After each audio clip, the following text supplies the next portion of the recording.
இன்னைக்கு நம்ம வீட்ல என்ன ஸ்நாக்ஸ் பார்க்கலாமா? அதுக்கு முன்னாடி நம்ம சேனல் சப்ஸ்கிரைப் பண்ணிக்கோங்க. வாங்க வீடியோக்குள்ள போலாம். இது வந்து ஸ்நாக்ஸ்க்கு சாப்பிடலாம். இல்ல டின்னர் கூட சாப்பிடலாம். ஸோ நான் ஸ்நாக்ஸ்க்காக தான் செஞ்சிருக்கேன். ஏன்னா ஈவினிங் ரொம்ப பசிச்சுச்சு எனக்கு.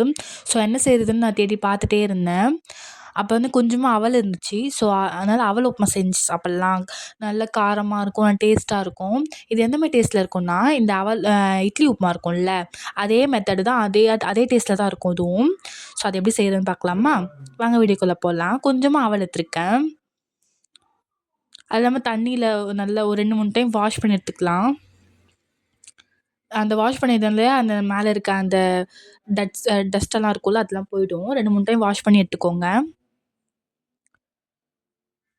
நல்லா வாஷ் பண்ணிட்டு நல்லா ஃபில்டர் பண்ணிக்கோங்க. இல்லைன்னா கையில கூட பிழிஞ்சு எடுத்துக்கலாம். உங்களுக்கு எப்படி வேணுமோ பண்ணிக்கோங்க. ஏன்னா கையிலேயே ஃபில்டர் பண்ணி எடுத்துக்கிட்டேன் நானு. இன்னும் பிழிஞ்சு தனியா எடுத்து வச்சுக்கலாம். நல்லா சாஃப்ட்டா இருக்கும். இப்போ நம்ம ஒரு பேன் எடுத்து வச்சுக்கலாம். இது நல்லா ஹீட் ஆனதும் கொஞ்சமா ஆயில் சேர்த்துக்கோங்க.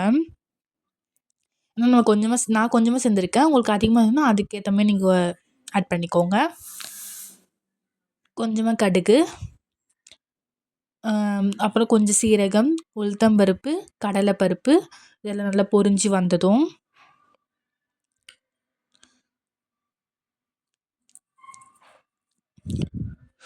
முந்திரி வந்து ஆப்ஷனல் தான். உங்களுக்கு வேணும்னா சேர்த்துக்கோங்க. நல்லா டேஸ்ட்டா இருக்கும். ஃப்ளேவருக்காக தான் சேர்க்குறோம்.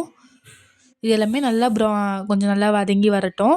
அப்புறம் கொஞ்சமா வந்து வேர்க்கடலை இருக்குல்ல, அது பச்சை வேர்க்கடலை அது சேர்த்துருக்கேன். அதையும் நல்லா ஃப்ரை ஆகட்டும். ஒரு காஞ்ச மிளகா 2ஆ பிச்சு போட்டிருக்கேன்.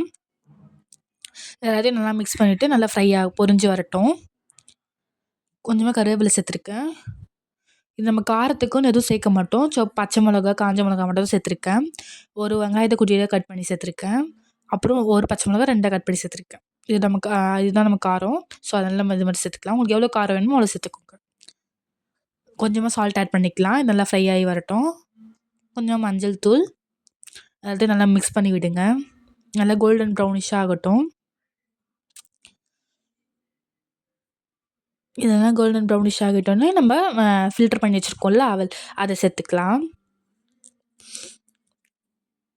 அவல் வந்து சீக்கிரமாக குக் ஆகிடும். ஸோ இதுக்கு தனியாக குக் பண்ணணும்னு அவசியம் இல்லை. நல்லா மிக்ஸ் பண்ணி விட்டாலே அதே நல்லா குக் ஆகிடும். ஆல்ரெடி நம்ம வந்து தண்ணியில் வந்து அப்ச நனைச்சி வச்சுருக்கோம்ல, ஸோ அதே நல்லா சாஃப்ட்டாக இருக்கும்.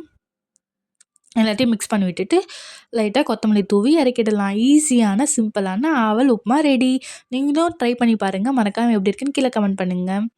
லைக் பண்ணுங்கள், ஷேர் பண்ணுங்கள், சப்ஸ்கிரைப் பண்ணிக்கோங்க.